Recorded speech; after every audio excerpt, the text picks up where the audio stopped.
बिस्मिल्लाहिर्रहमानिर्रहीम। मैं यहया जान, असिस्टेंट प्रोफेसर ऑफ फिज़िक्स। मैं संडे एनएमडी कैट टेस्ट 7 का पार्ट बी, जिसमें रोटेशनल मोशन, सर्कुलर मोशन और सिंपल हार्मोनिक मोशन के बारे में आपसे डिस्कस करूंगा। तो आज का जो टेस्ट है वो मैंने स्टार्ट लेना है 136 से। 136 MCQ में अगर आप देखें तो 136 में लिखा है centripetal acceleration and tangential acceleration are always. तो आपको पता है कि जब कोई ऑब्जेक्ट सर्कुलर पाथ में रिवॉल्व करता है तो इसका ये जो ऑब्जेक्ट है ये उसका टेंजेंशियल एक्सेलरेशन है AT और ये उसका सेंट्रीपिटल एक्सेलरेशन है AC। दोनों के दरमियान एंगल है 90। तो उसमें जो एंगल आएगा सेंट्रीपिटल एक्सेलरेशन और टेंजेंशियल के दरमियान वो है परपेंडिकुलर। तो 136 में आता है ऑप्शन बी। उसके बाद लिखता है 137 में a car is travelling at a constant speed of 20 metre per second around a curve radius 100 metre, what is the acceleration. 137 में लिखता है कि एक कर्व है जिसमें एक ऑब्जेक्ट 20 मीटर पर सेकंड के हिसाब से मूव कर रहा है और उसमें जो रेडियस है उस कर्व का दैट इज 100 मीटर। उसके बाद acceleration v square by r is equal to अब टू 20 स्क्वायर बाय 100। अब उसके बाद है 2 2 4 divided by 100 equal to 4 metre per second square. अब उसके बाद लिखते हैं 138। अब इसमें option 4 metre per second square आएगा, तो ऑप्शन सी आएगा इसके अंदर। अब उसके बाद आते हैं और एक और क्वेश्चन के साथ 139। अब ये मिटाता हूं। अब 139 में अगर आप देख लें 139 में a wheel start from rest and has an angular acceleration of 40 radian per second square, the time it will take to make 10 revolution in. अब 139 में अगर आप देखें तो उसमें लिखा है कि 139 के अंदर आता है initial velocity. Initial velocity angular है चूंकि तो मैं एंगुलर रिप्रेजेंटेशन करूंगा। अल्फा कितना है, alpha 4 radian per second square है और इसके अलावा 10 रिवॉल्यूशन, इट मेक 10 रिवॉल्यूशन। तो थीटा है 10 रिवॉल्यूशन। तो रिवॉल्यूशन 10 मल्टीप्लाइड बाई 2 पाई। एक रिवॉल्यूशन 2 पाई है तो 10 मल्टीप्लाइड बाई 2 पाई, इससे आएगा 20 पाई, ये आता है। अब उसके बाद लिखता है कि a wheel start from rest angular acceleration, time मालूम करो। तो आपको पता है कि S is equal to VIT plus half AT square, ये फार्मूला है। अब इस फार्मूले को आप एंगुलर फॉर्म में कन्वर्ट करो तो S ये बन जाएगा ओमेगा IT बन जाएगा 1/2a अल्फा बन जाएगा T स्क्वायर बन जाएगा। अब थीटा क्या है 20 पाई और इसके अलावा ये क्या है, ये टोटल जीरो बना क्योंकि इनिशियल वेलोसिटी जीरो है तो zero multiplied by time zero आएगा। और 1/2 इंटू अल्फा कितना है, अल्फा 4 के बराबर है, so it is T square, ये आ जाएगा 2 2 4 और ये 2 10। तो इससे आएगा 10 पाई इज इक्वल टू, इससे आता है T स्क्वायर। अब 10 multiplied by 3.14 is equal to T square. इसका भी स्क्वायर रूट ले लो और इसका भी स्क्वायर रूट ले लो। उसको मैंने सिंपली कैलकुलेट किया है, इससे आता है 5.6 second is equal to time. अब ये आएगा उसका रिजल्ट। अब उसके बाद आता है ये तो आप उसको नोट कर ले क्योंकि बड़ा अहम क्वेश्चन है और 5.6 उसका जवाब आ रहा है, उसका आप स्क्रीनशॉट ले ले। ऐसे छोटे छोटे न्यूमेरिकल्स को मैंने एक्चुअली एक सीरीज शुरू किया है। पिछली सीरीज में ज़्यादातर मैंने फोकस किया था स्टेटमेंट वाले क्वेश्चन पे, अब थोड़े न्यूमेरिकल टाइप है। अब अगले जाएंगे आगे तो उसमें थोड़े और हार्ड न्यूमेरिकल आएंगे ताकि आपका सही तरह प्रैक्टिस हो जाए। अब उसके बाद इसको मिटाते हैं और 139। अब 140 को अगर आप देख ले 140 क्वेश्चन जो आएगा 140 में, the angular speed of A second hand of watch, second hand of watch 140। आपको पता है ये घड़ी है और उसमें 2 किस्म के पॉइंट, 3 किस्म के, एक सेकंड, एक मिनट और एक आवर। सेकंड वाला जब 12 से शुरू करता है और जब वो इधर वापस 12 पे आता है, एक चक्कर जब पूरा करता है तो एक चक्कर को हम एंगुलर डिस्प्लेसमेंट कहते हैं और ये 2 पाई के बराबर है। ये सेकंड हैंड वाली की मैं बात कर रहा हूं, जो सेकंड वाला पॉइंटर है। और ये एक चक्कर जो टाइम लेता है वो टोटल 60 सेकंड लेता है, 60 सेकंड। अब 60 सेकंड लेता है तो सेकंड हैंड की एंगुलर वेलोसिटी का जो फार्मूला है थीटा डिवाइडेड बाय टी, ये उसका फार्मूला है। अब इस फार्मूले में आप वैल्यूज पुट करो तो थीटा कितना है, 2 पाई है और ये है 60, तो इससे आएगा 30 और पाई डिवाइडेड बाय 30 रेडियन पर सेकेंड आ जाएगा। बहुत अहम क्वेश्चन है ये वाला, इंतहाई अहम question. I think so many time मैंने जो इधर लिखा है तो ईटा में आ चुका है 2 बार, AKU में आ चुका है, नस्ट में आ चुका है, सेल 2 में आ चुका है। इस तरह के कई क्वेश्चन आ चुके हैं, बड़े इंपॉर्टेंट क्वेश्चन हैं। मैं ज़रा चेक करता हूँ कि बोर्ड तो आ रहा है पूरी तरह या नहीं। चलो ठीक है। अब उसके बाद जो आता है दैट इज 140 में। अब 141 में 141 में लिखता है 141 में लिखता है 1 revolution of is the same as, एक कंप्लीट रिवॉल्यूशन। अगर आप देखें तो उसमें आएगा ऑप्शन डी आता है, लेकिन आपको पता है कि एक रिवॉल्यूशन, ये 1 रिवॉल्यूशन जो है ये एक चक्कर, ये 2 पाई रेडियन के बराबर है और डिग्री में ये 360 डिग्री के बराबर है। मतलब मैंने आपको 3 यूनिट बताए कि 1 revolution is equal to 2 pi radian is equal to 360 degree, उसके बराबर होता है। अब इसी तरह इसमें ऑप्शन डी आता है। 142 में आता है the direction of linear velocity of a body moving in a circle is tangent. 142 में आता है, 142 में कहता है कि ये एक सर्कल है, इसमें अगर आप बॉडी को ऐसे रिवॉल्व कर रहे हैं, इधर इसका ये डायरेक्शन है, जब ऑब्जेक्ट इधर आएगा तो ये डायरेक्शन है, जब इधर आएगा तो ये डायरेक्शन है। ऐसे डायरेक्शन को हम टेंजेंशियल डायरेक्शन कहते हैं, that is called tangent direction. तो उसमें 142 में आता है along the tangent, option B आता है। अब इसी तरह 143 में अब पेंडुलम वाले MCQ की तरफ आते हैं, सिंपल पेंडुलम। इसका स्क्रीनशॉट ले लें।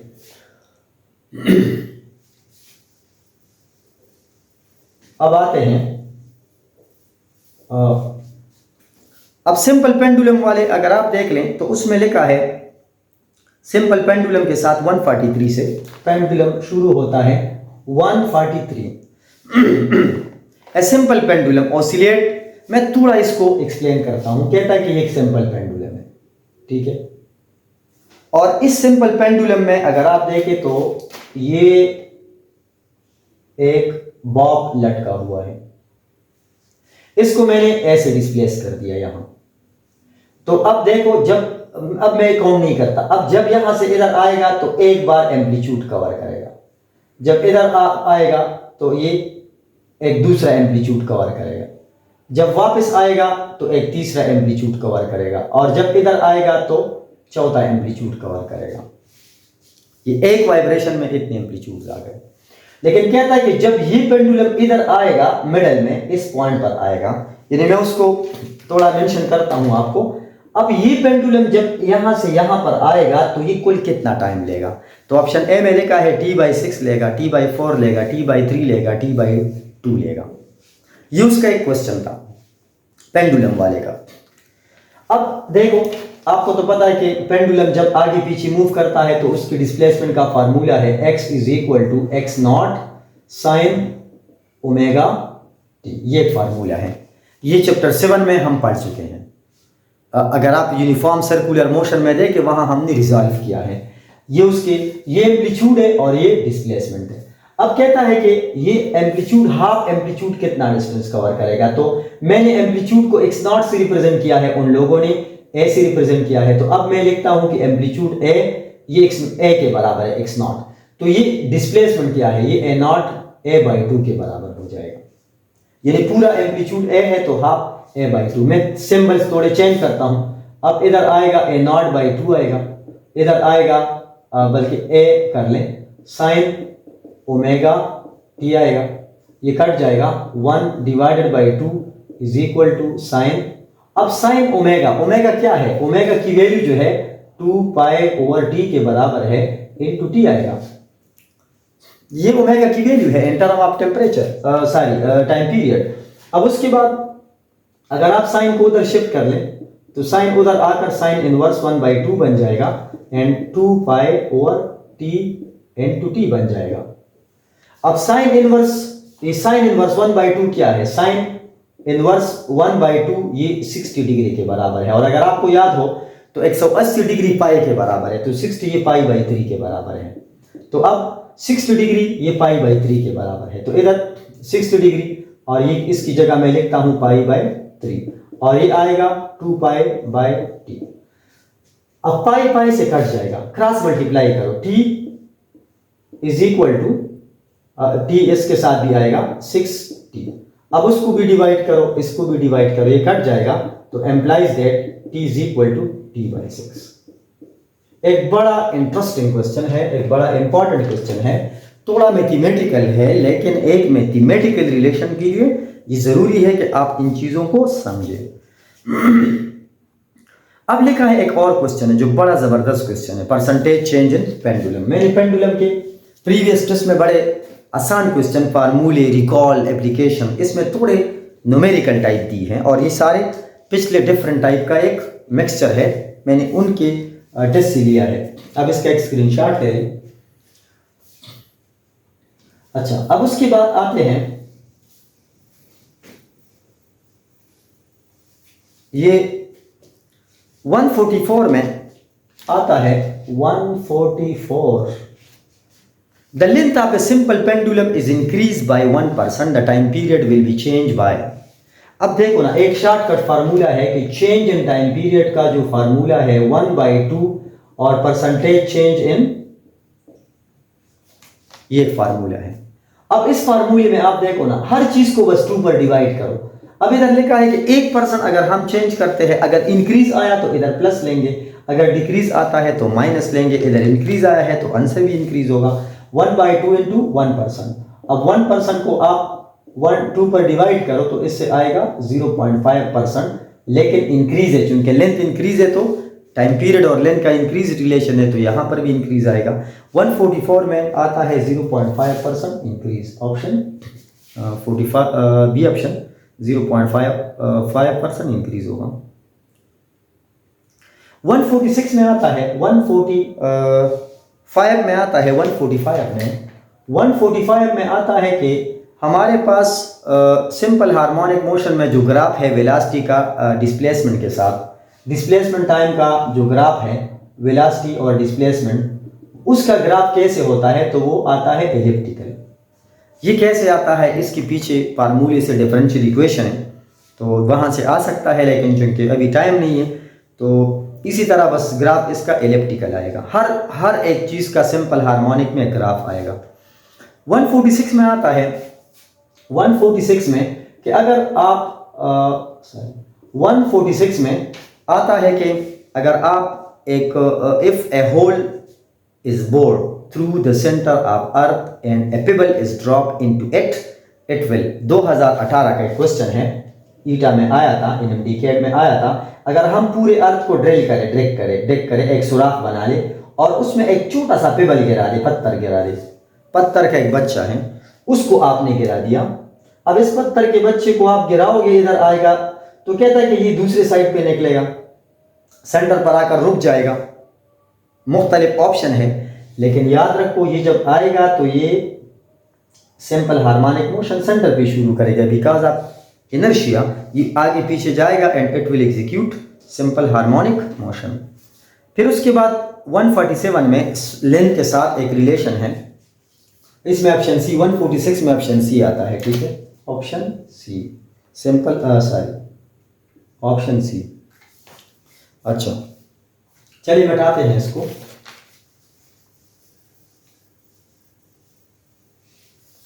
अब आते हैं 147 में। 147, if 1/4 of a spring having length is cut up, then the spring constant of the remaining part is, ये एक स्प्रिंग है, ये स्प्रिंग, इसका जो कांस्टेंट है वो K के बराबर है। हमने उसको 1/4 में डिवाइड किया, यानी इसका ये हाफ है, ये इतना हमने काटा, ये हिस्सा काट लिया हमने। तो 1/4, ये लेंथ कितना है 1/4 x है, और ये कितना बचा 3/4 x। पूरा लेंथ x के बराबर है, ये पूरा लेंथ x है और उसमें कांस्टेंट के है। लेकिन हमने 1/4 डिवाइड किया, 1/4 डिवाइड किया, 3/4 रह गया। तो कहता है कि जो रहता है उसका स्प्रिंग कांस्टेंट क्या होगा। तो आपको पता है हुक्स लॉ के मुताबिक F = kx, लेकिन इस वक्त F = k, इस दौरान k तो अपनी जगह पर आता है, लेकिन इस दौरान आप देखो तो k प्राइम आ जाएगा, ये तो F k है। अब k प्राइम आया, लेकिन जो बचा अब ये 3/4 x बचा, पहले x डिस्टेंस था, अब 3/4 बचा, ये आधा तो कट गया ना उससे। अब 4 को आप उधर डिवाइड करो, 4/3 f/x, ये x भी डिवाइड करो, 3/4 उधर जाएगा, 4/3 बन जाएगा, इधर सिर्फ k प्राइम रहेगा। f/x ये k के बराबर है, = k प्राइम। तो 4/3 के हमारा आंसर आया, 4/3 के ऑप्शन सी। 147 में ऑप्शन सी आ रहा है। जल्दी जल्दी इसको नोट करो या स्क्रीनशॉट ले लो ताकि मैं फिर अगले क्वेश्चन की तरफ जा सकूं। अच्छा, अब उसके बाद आता है 148 में, 148 में आता है 148 आता है कि forward displacement potential and kinetic energy same. कहता है कि वो कौन सी डिस्प्लेसमेंट है जिस पर पोटेंशियल एनर्जी और काइनेटिक एनर्जी दोनों बराबर हो। तो अब पोटेंशियल एनर्जी का फार्मूला क्या है? पोटेंशियल एनर्जी का जो फार्मूला है 1/2 k x square 1/2 k x0 minus x square. अब ये क्या है 1/2 k 1/2 k, ये कट जाएगा, उसके साथ इधर रह जाएगा x square x0 minus x square. अब ये माइनस x स्क्वायर ये उधर चला जाएगा, तो x square plus x square = x0 आ जाएगा। ये जमा करो तो 2x स्क्वायर = x0 आ जाएगा। इसको आप 2 पर डिवाइड करो, 2 कट जाएगा, x स्क्वायर = x0/2। इसका फिर अंडर रूट ले ले, सो x = x0, ये कट जाएगा लेकिन 2 से कटेगा नहीं, सो x0/2 अंडर रूट आ जाएगा। अब आते हैं इस क्वेश्चन का जो ऑप्शन है ए, ऑप्शन ए आएगा इसमें, ऑप्शन नंबर ए ये आता है। स्क्रीनशॉट जल्दी जल्दी ले लो ताकि मैं फिर अगले क्वेश्चन की तरफ जाऊं। अब उसके बाद जो बेसिक कॉन्सेप्ट है वो आता है 149 में, 149 when kinetic energy is maximum then kinetic energy। वैसे अगर आप पेंडुलम वाली केस में ले ले तो सिंपल पेंडुलम इधर क्या है, काइनेटिक एनर्जी इधर मैक्सिमम है, मैक्सिमम। तो इसका मतलब है हम मीन पॉइंट की बात करते हैं। अब मीन पॉइंट पर पहला ऑप्शन पोटेंशियल एनर्जी क्या है 0, पोटेंशियल एनर्जी 0, ये ऑप्शन भी ठीक है। एक्सेलरेशन इज 0, ये ऑप्शन भी ठीक है। फोर्स इज 0, रेस्टोरेंट वो भी ऑप्शन ठीक है। तो मतलब ऑल आर करेक्ट, इसमें ऑप्शन डी ऑल सब करेक्ट है। ये था मेरा जो लेक्चर था। इस टेस्ट नंबर 7 की मैंने 3 हिस्सों में डिस्कशन किया है। पहला हिस्सा force motion, work and power, दूसरा हिस्सा रोटेशनल मोशन और सिंपल हार्मोनिक मोशन, और उसके बाद जो मेरा चौथा हिस्सा आ रहा है वर्क एंड थर्मोडायनेमिक्स। तो आप मेरे साथ ही रहिएगा, अगले हिस्से का इंतज़ार करें, उस पर जाए, वहाँ तीसरा हिस्सा भी आप देख सकते हैं। सो वेव्स एंड थर्मोडायनामिक्स के लिए इस लेक्चर का पार्ट 3 हिस्सा देख लें। Thank you very much.